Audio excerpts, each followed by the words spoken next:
nueva edición de Mesa UP. Tras 5 años de inestabilidad política en la gestión presidencial, ha sido ocupado por 4 diferentes mandatarios. El Perú nuevamente se prepara para celebrar elecciones presidenciales. Un voto informado será la clave de que la democracia se puede ejercer de forma óptima. Para conversar sobre las promesas presidenciales que pueden realmente cumplirse por estos candidatos, nos encontramos con Carlos Casas, decano de la Facultad de Economía de la Universidad del Pacífico, y Alexandra Ames, jefa del Observatorio de Políticas Públicas de la Escuela de Gestión Pública de la Universidad del Pacífico. Bienvenidos. Hola, ¿qué tal? Gracias. Hola, ¿qué tal? Empezamos con una pregunta. ¿Qué caracteriza a las propuestas de esta campaña electoral? En general, a las propuestas de los candidatos y principalmente de los partidos que en estos momentos se encuentran punteros en las encuestas. Empezamos con Alexandra. Bueno, en general, yo he tenido la oportunidad de leer los 18 planes de gobierno de los partidos que se encuentran hoy en carrera, y lo que puedo encontrar es que existen puntos bastante cortoplacistas, me parece vinculados más a la emergencia en la que estamos viviendo, ¿no? Si ya antes hablábamos de la necesidad de pensar en un mediano y largo plazo, hoy vemos que incluso estos planes en comparación con los de las elecciones pasadas, por ejemplo, son aún más de corto plazo porque se concentran en hablar de salir de la crisis en la que estamos, por lo que puede ser comprensible justamente que nos encontremos con esta realidad, ¿no? Por otro lado, he notado alguna dificultad en la mayoría de los partidos políticos de aterrizar sus ideas, sus intenciones en propuestas específicas de políticas públicas. Es decir, se mencionan muchos deseos, ¿no? O metas inclusive que se pretenden alcanzar, pero no necesariamente se desarrolla la idea ni se describe cómo es que se pretende hacerlo, ¿no? Entonces el cómo dentro de la gestión pública es sumamente importante también conocerlo, ¿no? Entonces es necesario que el debate se pueda concentrar alrededor de no solamente lo que los candidatos puedan ofrecer, sino también respecto a los medios, respecto a cómo vamos a materializar estos buenos deseos o estas buenas intenciones que tienen las organizaciones políticas. Carlos. Sí, bueno, coincido con el análisis de Alexandra. Cuando uno revisa las propuestas y lo que mencionan los candidatos, hay bastantes buenos deseos, ¿no? Claro, por poner como ejemplo, yo también quiero la paz mundial, ¿no? Pero ¿cómo voy a conseguir la paz mundial? Es un camino bastante complicado, ¿no? El Perú está en una situación complicada, no solo económica, sino social, sanitaria, tiene muchos problemas en la actualidad. Y decir generalidades, e inclusive hay candidatos que se acusan de que uno copió al otro, ¿no es cierto? Claro, pero si son generalidades es obviamente...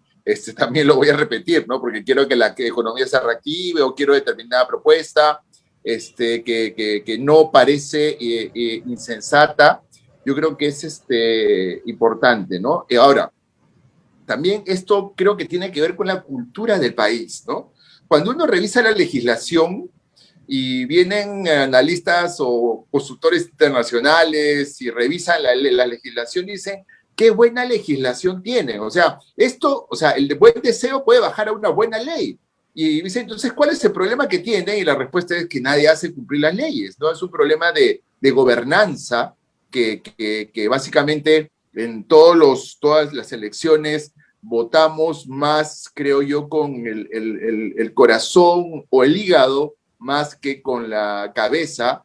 Y después no somos exigentes como ciudadanos de, oye, ¿cumpliste con lo que prometiste o no lo cumpliste, ¿no? Y es más, puede haber hasta un descrédito porque muchos candidatos han llegado al poder con determinada postura y una vez que están en el poder cambian, ¿no es cierto? Entonces no hay esta correlación. Yo creo que hay esta desilusión en revisar los planes de gobierno, sí, a veces hay cosas interesantes, pero una vez que llegan al poder es distinto, ¿no? Porque obviamente estar en el aparato estatal es un caballo chúcaro muy fuerte y a veces hay cosas que deben continuar, ¿no? Y los grados de libertad son menores, pero el tema es que a veces cuando ya se llega al poder, la misma rutina, el día a día te va absorbiendo y dejas de lado. O sea, no porque no tuvieras ideas, sino porque el mismo sentido de urgencia de resolver los problemas hace que te olvides de las propuestas, ¿no? Entonces hay de las dos cosas, y creo que en general son buenos deseos, pero en ningún caso he visto cómo lo van a lograr, ¿no? Y probablemente esto lo vamos a discutir más adelante en la entrevista. Invitamos a todas las personas que nos están viendo a dejar sus preguntas en los comentarios para que las podamos responder. Carlos, este sentido de urgencia que tú mencionas viene a cumplir un papel súper importante en estos momentos en plena crisis sanitaria. Y después de 5 años en los cuales hemos visto la destitución continua de diferentes mandatarios y también la renuncia de algunos, viene a ser muy importante lograr una estabilidad. Entonces, ¿cuál debe ser el perfil del próximo presidente del Perú según las necesidades que en estos momentos tiene el Perú? No sé, hablamos de una crisis económica, de una crisis sanitaria, y de una pandemia que realmente ha golpeado la estabilidad que había venido construyendo el Perú en todos estos años. Que bueno, creo que tiene que ser una persona, por ponerle un nombre, bidimensional, ¿no? ¿En qué sentido? Tener el sentido de urgencia, muchos incendios que apagar, tenemos incendios muy fuertes en el tema sanitario, el tema de la vacuna, de los conflictos sociales, alrededor de distintas actividades económicas, el desempleo, la caída de ingresos, la quiebra de empresas, ¿no? Pero a su vez debe tener una mitad de su cerebro vinculado a eso y estar empujando cosas, pero también pensando en el largo plazo, ¿no? Y en el mediano plazo. Es decir, por ejemplo, hoy día se habla mucho de dar apoyo crediticio de garantías a empresas, y muchas de esas empresas probablemente ya son muertos vivientes, son empresas que en la economía post-pandemia ya no van a ser viables, ¿no? Y estamos dándoles créditos suponiendo que vamos a volver a una situación previa a la pandemia, y yo creo que el contexto mundial y económico va a cambiar drásticamente, va a haber otras tecnologías que están irrumpiendo muy fuerte, va a haber todo un cambio. Entonces, ese análisis de mediano plazo, cuáles son las empresas o los sectores que van a surgir y cuáles son los que van a declinar, nadie lo está haciendo. Entonces, seguimos simplemente dando crédito, dando más de lo mismo, y es plata de todos los peruanos, porque los créditos que no se paguen van a ser pagados por nuestros impuestos. Entonces, creo que también hay que pensar en eso, ¿no? ¿Cuál va a ser la economía o el panorama mundial, la economía del futuro, para en ese sentido enrumbar al Perú dentro de lo que se pueda en esta nueva corriente que va surgiendo, y es donde van a salir los países ganadores, ¿no? Los que se salgan de ese sendero, o los que se concentren solamente o estén mirando, es como cuando uno va en bicicleta y si uno va mirando solo a la llanta se va a caer, ¿no? Uno tiene que levantar la vista y ver cómo viene el mundo, cómo viene la ruta y qué camino seguir, ¿no? Y eso creo que es lo que debería existir, ¿no? Usualmente en los discursos presidenciales de inauguración se habla del mediano plazo, se habla de un montón de cosas, pero a los 100 días, cuando se hace la evaluación, vemos que ya es un gobierno totalmente absorbido por la coyuntura, ¿no? Y creo que es algo que deberíamos tener. Y aparte, bueno, obviamente con las cualidades personales de honradez, de buen comunicador, ¿no? Creo que es bastante importante, y que se vea una proactividad, ¿no? Eso creo que es bastante importante como un mensaje a la población. Alexandra, tú que nos mencionabas que has tenido la oportunidad de revisar todos los planes de gobierno, hasta hace un momento hablábamos de promesas súper amplias y a veces cortoplacistas. Digamos, el Perú en estos momentos tiene una fortaleza fiscal como para poder afrontar estas promesas que se están haciendo, hablando ya en gran medida y de un macro de estas propuestas. Tiene en estos momentos la capacidad económica de poder ejecutar estas propuestas, planes de gobierno, luego de haber sido golpeado de una manera tan fuerte por esa pandemia. Está el micrófono. Ahora sí, disculpen. A mí me gustaría responderte esta pregunta colgándome de la pregunta anterior que le hiciste a Carlos Casas, porque creo que para responder si estamos en la capacidad o no de hacer las cosas bien dentro de las posibilidades fiscales que tenemos, es añadir algo adicional al perfil que debe tener el próximo presidente o presidenta del Perú. Yo estoy totalmente de acuerdo en todas las características que ha mencionado Carlos Casas, pero hay una que me parece fundamental que puede ayudar a responder la pregunta que me haces, y es la precisión y la capacidad de enfocarse en los resultados, es decir, ver cómo con los recursos que yo tengo puedo maximizar el mayor impacto posible, ¿no? Es decir, si antes no estábamos para malgastar, ahora mucho menos. Entonces tenemos que ser sumamente precisos, tenemos que ser capaces de dar un tiro al blanco realmente, porque es la única flecha que tenemos, digamos, tiene que ir exactamente a donde nosotros queremos que llegue. Entonces, para eso necesitamos justamente, primero, priorizar qué cosas son las cosas en las que tenemos que trabajar. Y evidentemente ahorita la urgencia o la emergencia está en salir de la crisis sanitaria, salir de la crisis económica, pero también en empezar a invertir en el futuro. El día de ayer el ministro de Economía, por ejemplo, ha mencionado que 3,5 millones de personas se han quedado ya sin ahorros de fondos de pensión, ¿no? Entonces, definitivamente vamos a tener que trabajar también un tema vinculado a las reformas de pensiones en el próximo gobierno, porque ya es de alguna manera un pedido sumamente necesario desde la ciudadanía que podamos contar con un buen sistema de pensiones, o por lo menos con alguno que dé la tranquilidad a los jóvenes, a los trabajadores, a seguir aportando como debería, ¿no? Entonces, en esa línea creo que es sumamente importante mencionar que, como para resumir, que lo que tenemos que hacer ahora es realmente estar seguros del impacto, y para eso lo que tenemos que trabajar es un sistema de evaluación de impacto que nos permita generar decisiones, tomar decisiones basadas en la evidencia, basadas en la capacidad de ser conscientes de que lo que vamos a hacer, esto que vamos a invertir, realmente se va a traducir en bienestar para las personas, en progreso para la gente, ¿no? Tenemos más de 80 programas presupuestales, por ejemplo, pero no tenemos la certeza de cómo estos más de 100,000 millones de soles en estos más de 80 programas presupuestales realmente están teniendo un retorno exitoso para las personas. Entonces, tenemos que trabajar en un rediseño de estos programas presupuestales para asegurar que cada sol invertido realmente se convierta, como digo, en progreso para las personas. Volvemos a invitar a las personas que nos están viendo a dejar sus preguntas en los comentarios. Carlos, ¿cuáles deben ser los ejes centrales de los planes de gobierno para esta campaña presidencial en el plano económico? A ver, yo en primer lugar, y me había olvidado decirlo, quiero resaltar lo que ha mencionado Alexandra, ¿no? En el Perú se toman muchas decisiones porque yo creo que, o porque alguien me dijo, o porque en otro país funcionó. Y no tenemos evidencia realmente de cómo funcionan las cosas. Aparte de los programas presupuestales, que creo que tienen que ser rediseñados, porque se han convertido más en un proceso burocrático en donde hay que llenar ciertas cosas y después no se hace ninguna evaluación. Hay dos cosas en donde nosotros nos vanagloriamos de alguna manera como país, pero que no sabemos cómo han impactado. Por ejemplo, la inversión pública. La inversión pública a inicio de este siglo era 2% del PBI, hoy día es 5%, y hay algunos partidos que proponen elevarla al 6%.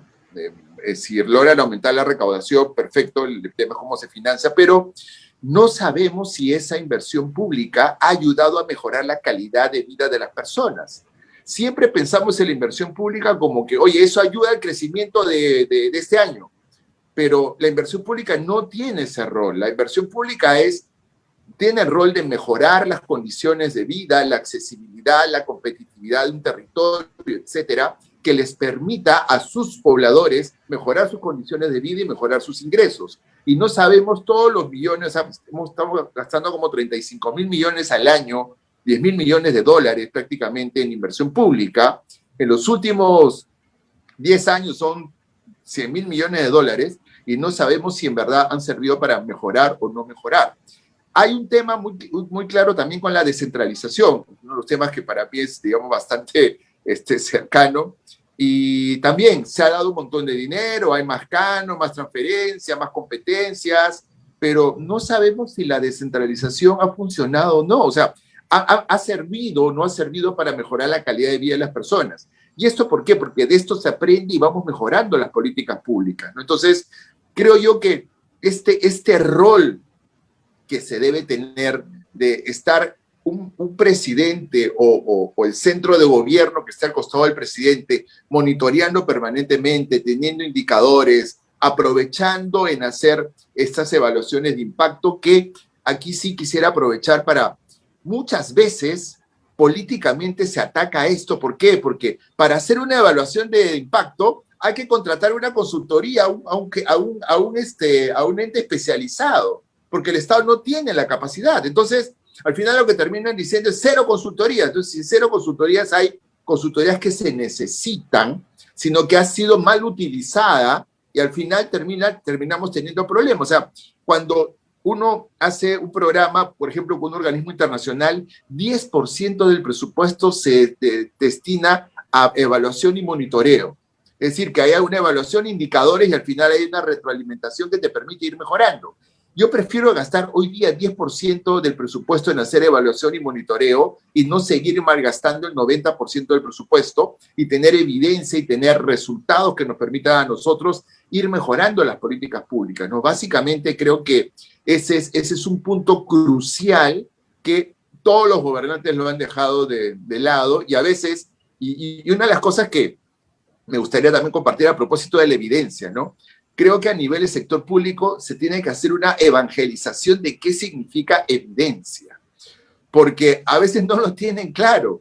A veces yo escuchaba en conversaciones en el sector público, me ha tocado discutir con ellos algunas cosas y es como que en algunos sitios te dicen, no, yo leí en un libro que había tal cosa y esa es mi evidencia, ¿no? Y eso no es evidencia. Entonces, una cita bibliográfica ya te puede ayudar, un dato de otro país te puede ayudar, pero lo que ocurre en el país, hacer esta evangelización de hacer estas evaluaciones, de tener indicadores, de hacer un monitoreo, y que si las cosas salen mal, ¿de acuerdo? No hay que cerrar el programa porque, claro, las cosas salen mal, se filtran a la prensa y los políticos de oposición dicen, están haciendo mal las cosas, la prensa también saca los titulares, se ha malgastado el dinero, pero la idea es de eso aprender e ir mejorando en el tiempo. Entonces, creo que el presidente tiene que fijar las líneas básicas y después hacer seguimiento y estar como un dedo todo el día viendo cómo estamos avanzando en ese programa, qué está ocurriendo, y impulsando y entendiendo todo este tema de las evaluaciones que deben realizarse. Revisemos algunas de las propuestas económicas de los candidatos.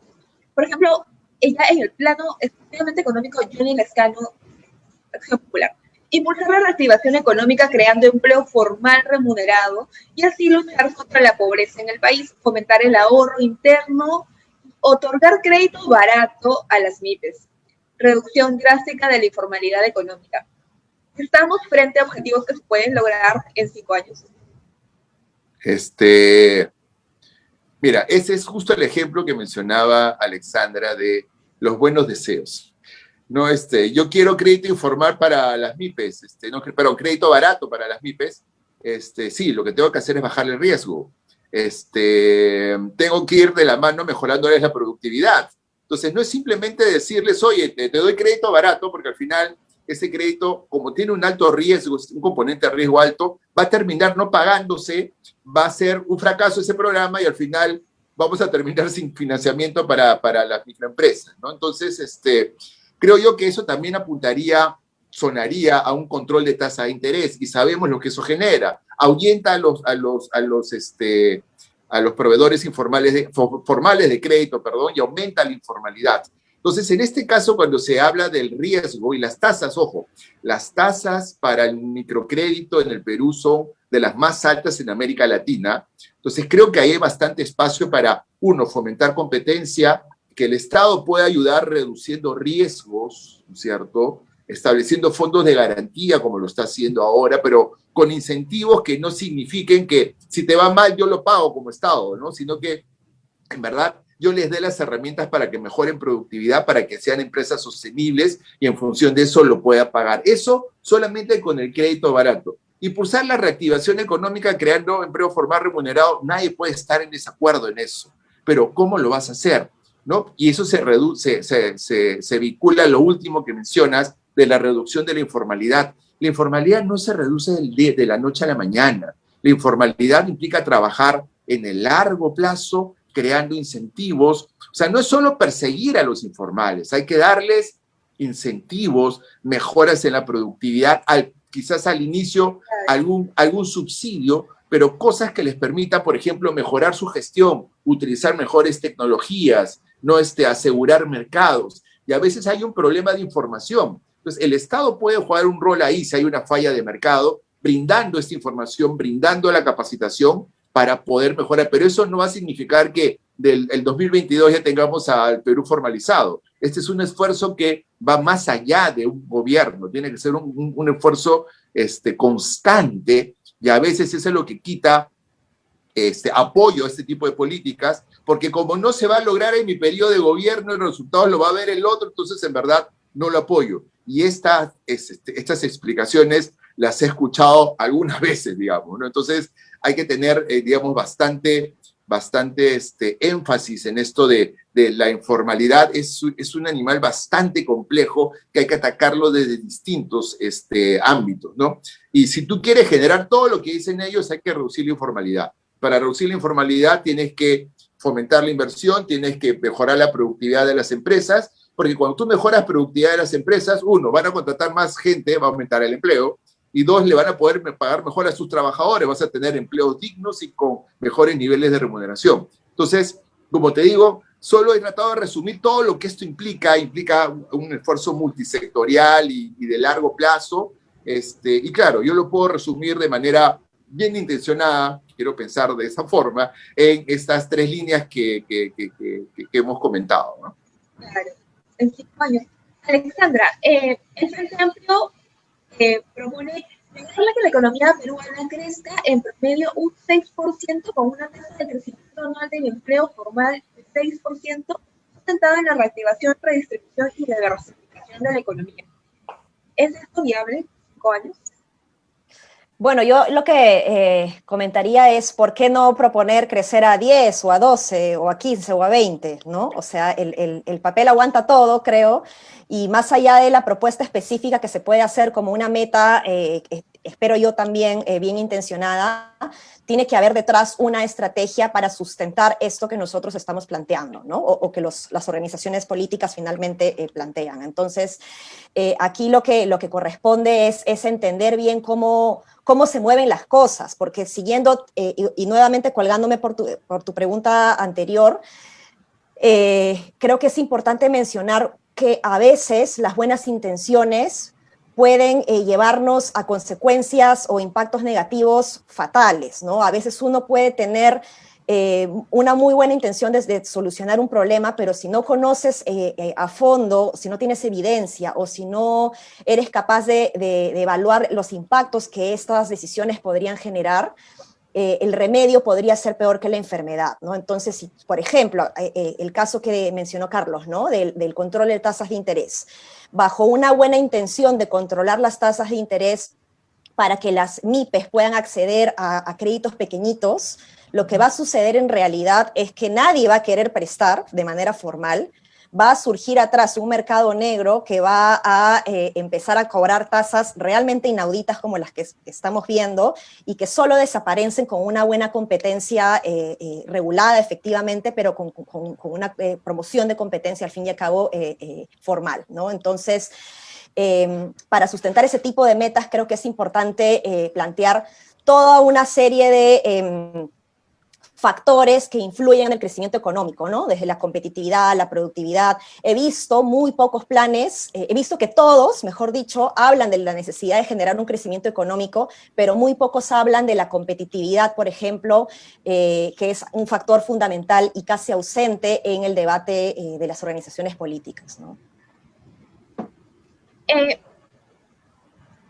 pilar del siguiente gobierno debe ser combatir los estragos de la pandemia que han puesto en jaque también el desarrollo que como país habíamos alcanzado.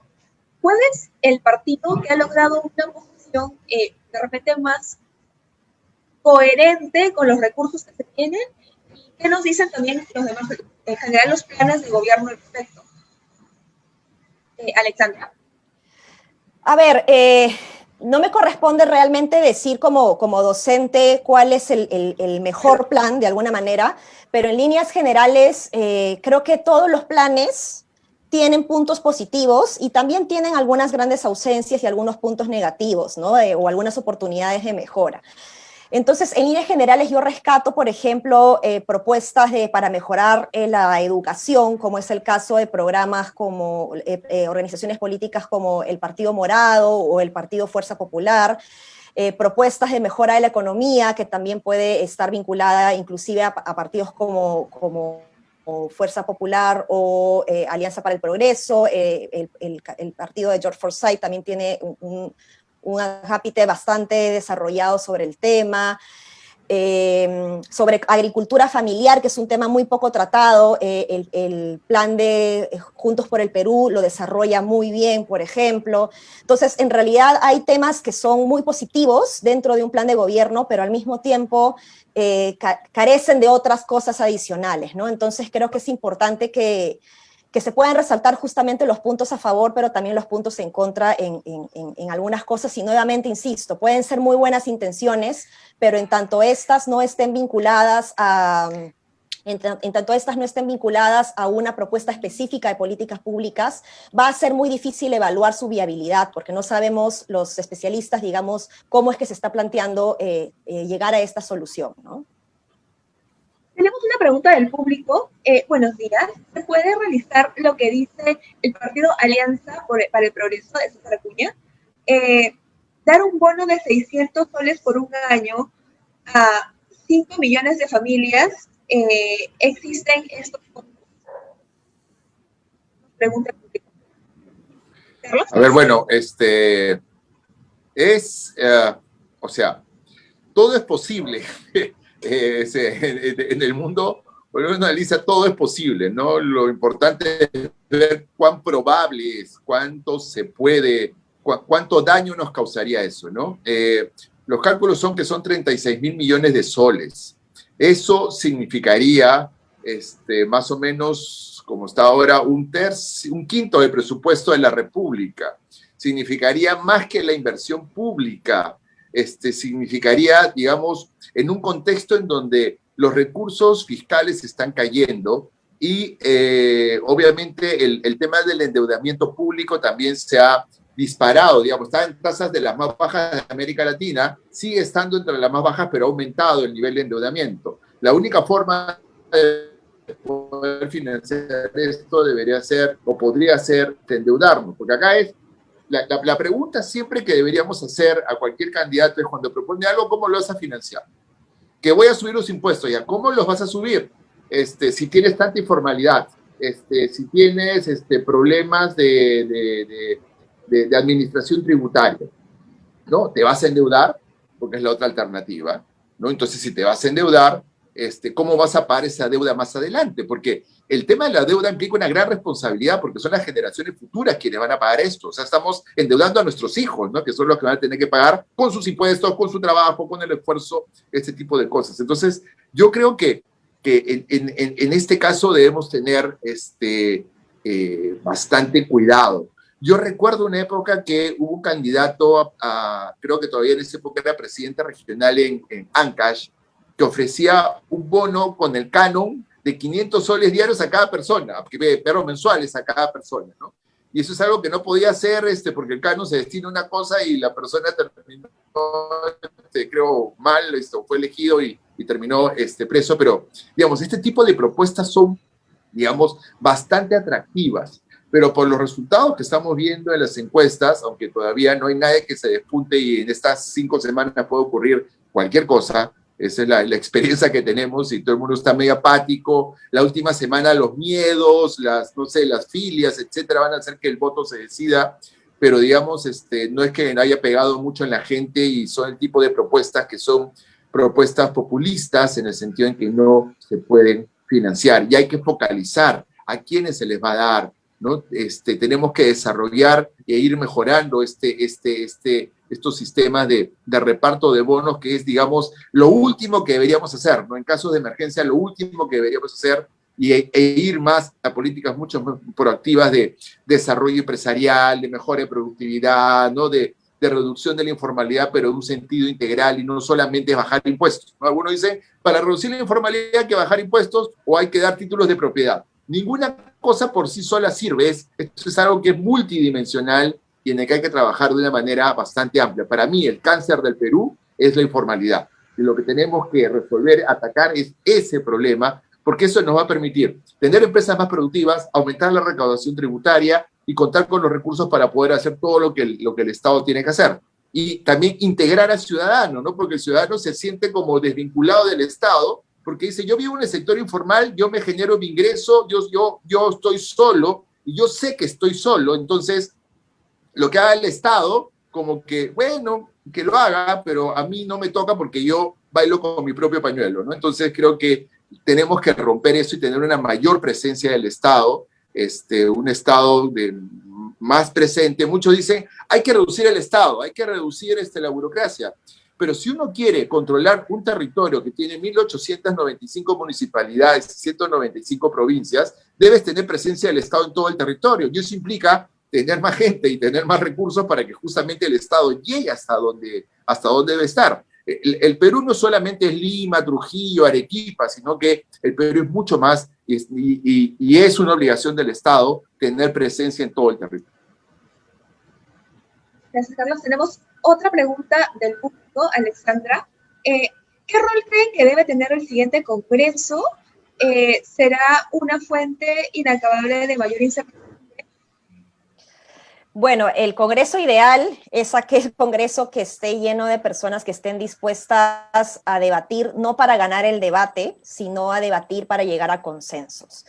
Lo que vemos ahora en las últimas encuestas de intención de voto es que probablemente vamos a tener un Congreso bastante fragmentado y quizás bastante más fragmentado que el que tenemos en este momento, lo cual no es un buen augurio para asegurar que vamos a tener este consenso que necesitamos, ¿no? Lo que realmente debería pasar es que los ciudadanos exijamos a nuestros congresistas la capacidad de generar gobernabilidad sin perder este rol que le corresponde al congresista de hacer un rol fiscalizador, ¿no? Creo que es muy importante fiscalizar y que los congresistas entiendan que fiscalizar no es lo mismo que ponerle trabas al gobierno, ¿no? En este momento de emergencia es sumamente fundamental que estos dos poderes del Estado trabajen de manera conjunta, ¿no? Y que se presten un apoyo mutuo para que las leyes además puedan, que se necesiten en este contexto en particular, puedan aprobarse de la mejor manera, ¿no?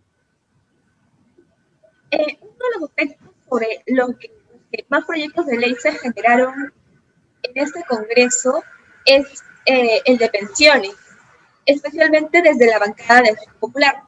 Precisamente este partido en su plan de gobierno plantea una reforma del sistema de pensiones que asegure una pensión digna a los jubilados, así lo mencionan. ¿Qué cambios realmente se pueden hacer que otros alterarían la estabilidad de del sistema actual, Carlos? A ver, ese es un tema que ha sido bastante polémico, en el cual la universidad y varios profesores que tienen distintas visiones han escrito, ¿no? Yo como autoridad de la universidad he recibido quejas de los lados, ¿verdad? O sea, es como pensar que en la universidad hay un pensamiento único, un pensamiento guía, y no es así. Somos universidad, ¿no? Somos universal y tenemos distintas formas de ver el mundo y discutimos internamente, y creo que esa es la riqueza que tiene nuestra universidad. Pero en lo que sí hay un acuerdo es que hay mucho espacio para mejorar.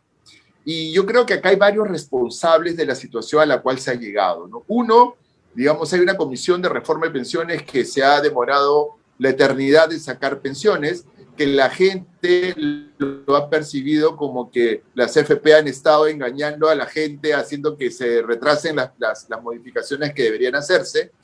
Hay otro tema vinculado a aumentar la competencia, porque son 4 o 5 las que están, podrían ser muchos más, y esto se podría, digamos, hasta hacer subastas, ¿no? Para que venga otro y administre los fondos, ¿no? Y que ofrezca mejores rentabilidades y mejores condiciones o con estos honorarios de éxito, ¿no? Porque usualmente lo que se menciona es, cuando ganan, ¿no? Cuando ganan, ganamos todos, pero cuando pierden, solo perdemos nosotros y no pierden ellos, ¿no? Entonces, esta asimetría que se ve en donde la gente percibe este comportamiento creo que debería ser cambiado. Por otro lado, El tema de las comisiones también ha sido un tema bastante debatido y que se han ido reduciendo en el tiempo, es cierto, pero esto va más allá, ¿no es cierto? Hay que tener bastante cuidado. Tú mencionabas al principio, que ayer lo que mencionó, o creo que Alexandra, el ministro Mendoza, de que ya hay gente que retiró el dinero a la AFP y no le queda nada. Y el tema con las AFP es, uno, si tú tienes mejores sueldos, o sea, mejoras la productividad de la economía, vas a poder ahorrar más y vas a poder tener una jubilación mejor. Por otro lado, si reduces la informalidad, vas en ese sentido y el número de gente que también entra al fondo también es mayor, ¿no? Entonces, claro, la gente se queja de que voy a aportar durante toda mi vida y voy a tener una pensión bastante baja, ¿no? Entonces, eso es lo que justamente tenemos que atacar, ¿no? Pero el tema es que los ataques van a mejorar, yo creo que deben llevarnos a mejorar el sistema de pensiones, en mejorar las pensiones que se van a dar más adelante, en mejorar la eficiencia del sistema, en tratar de introducir más competencia en la administración y en la captación de los recursos. Creo que eso es bastante importante, a la par que se va mejorando el tema de la informalidad, ¿no? Pero creo que ahí es donde tenemos que atacar, y no es simplemente desde mi punto de vista, eliminemos el sistema de pensiones. Lo que vamos a tener es que en el futuro mucha gente va a estar reclamándole al Estado una pensión digna.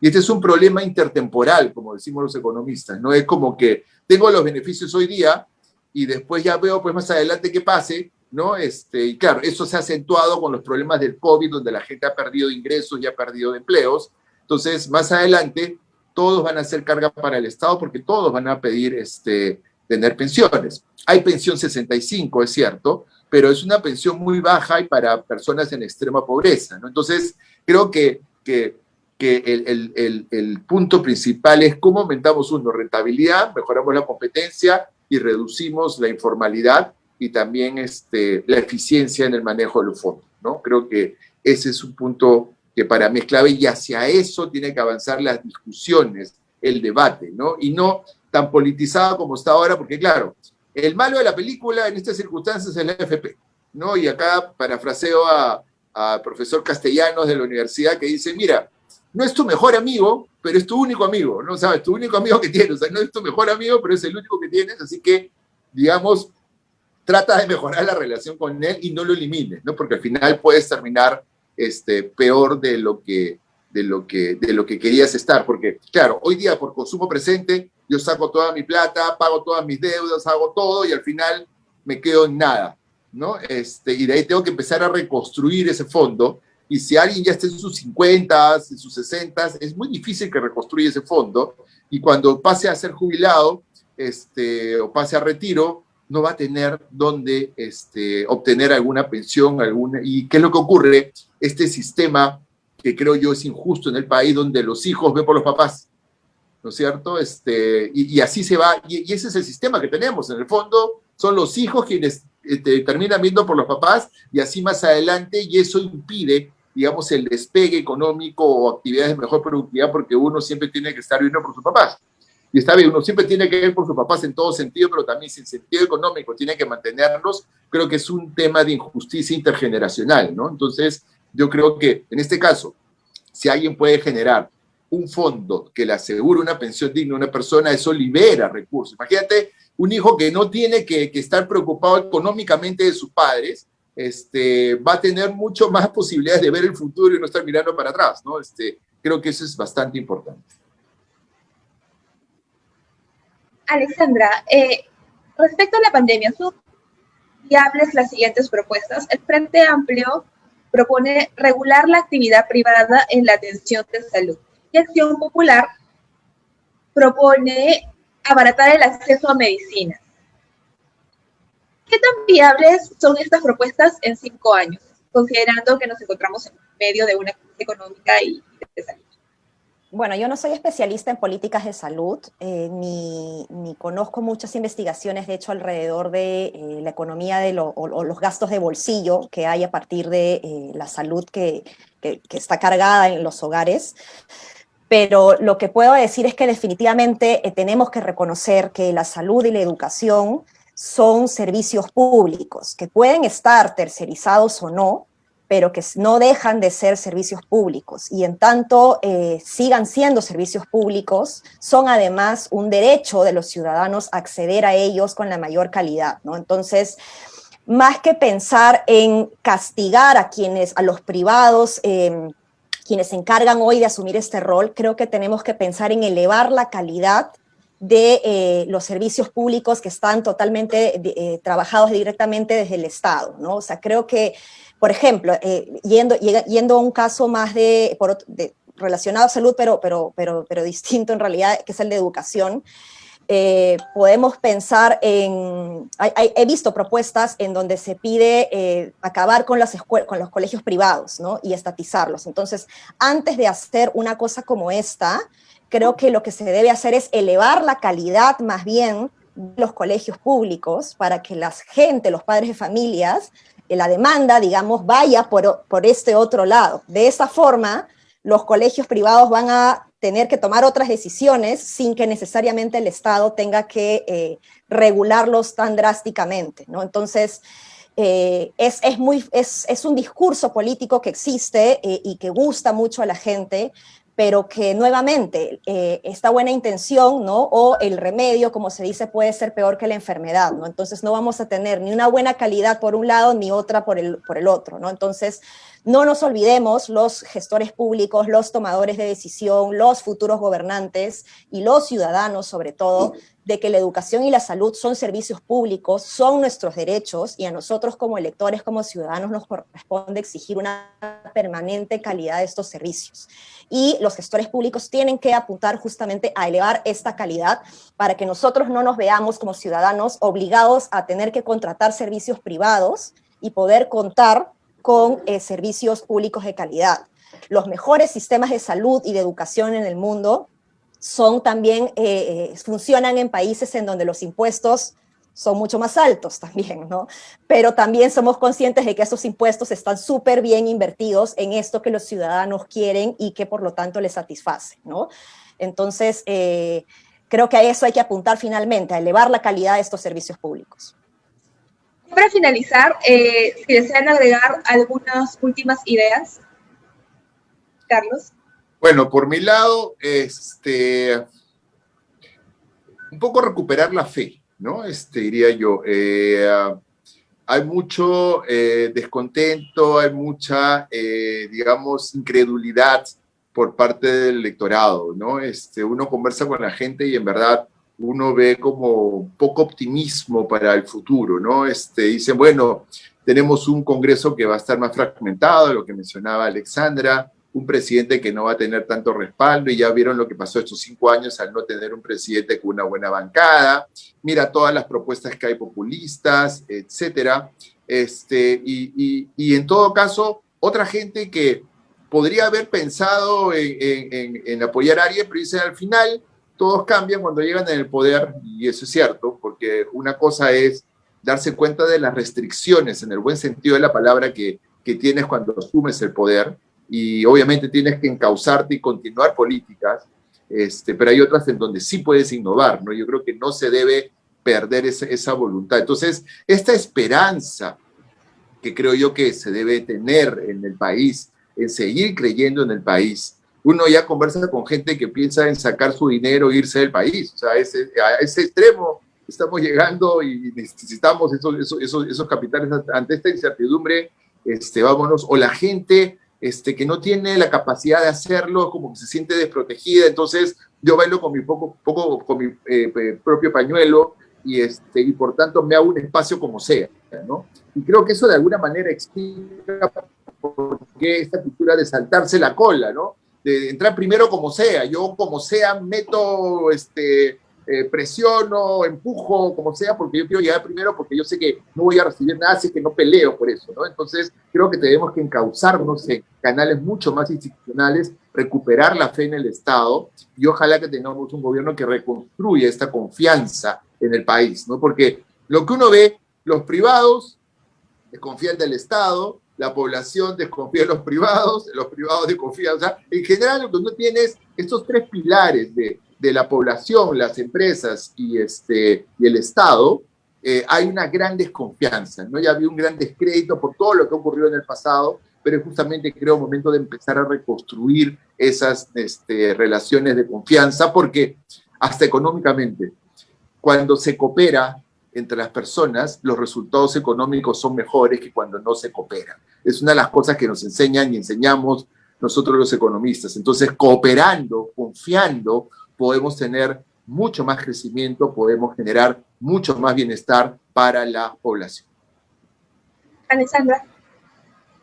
Sí, bueno, en mi caso yo creo que tenemos que ser conscientes de que no solamente vayamos a votar, como dijo Carlos en su momento, con el corazón o con el hígado, sino también un poquito más con la cabeza pensando en lo que el Perú realmente necesita. Entonces tengamos cuidado con estas propuestas que podrían sonar muy atractivas, pero que detrás de cámaras puede ser no solo muy difícil de implementarlo, sino que podría tener consecuencias mucho peores de lo que realmente se esperaba en la intencionalidad de la propia propuesta, ¿no? Entonces, creo que hay que informarnos más respecto al cómo es que se pueden o no implementar las políticas públicas y no olvidarnos que nuestro rol como ciudadanos no empieza ni termina el 11 de abril como electores, sino que nos corresponde ser permanentemente fiscalizadores y estar permanentemente involucrados en la cosa pública para hacer esta incidencia, vigilancia ciudadana que se necesita para que los gobernantes realmente puedan tomar las mejores decisiones. Aquí culmina esta edición de MSUP. Agradecemos mucho a las personas que nos han acompañado y los invitamos a seguirnos en las redes sociales de la Universidad del Pacífico. Gracias, Carlos. Gracias, Alexandra. Y será hasta una siguiente